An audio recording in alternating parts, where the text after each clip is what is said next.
Birden kompresörde свидетельство oldu.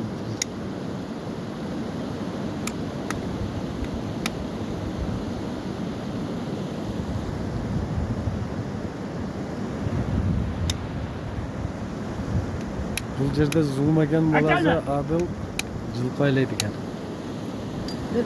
Төрдің башында.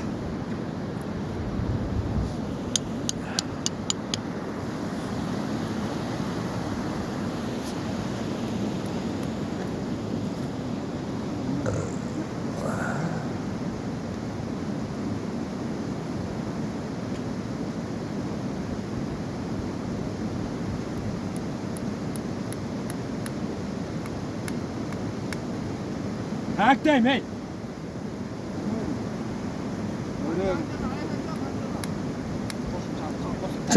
Çık dur öyle. Antena bir çala çıkart. O ne kaçıyorsun? Böyle var örden çok. Gel.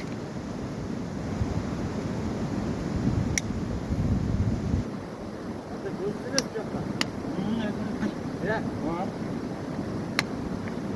Kısa gelir. Ya. Demek ki kısa gelir. Al tek tabayla olsa gerek ha. Şaşmaya gelin değil mi? Hey!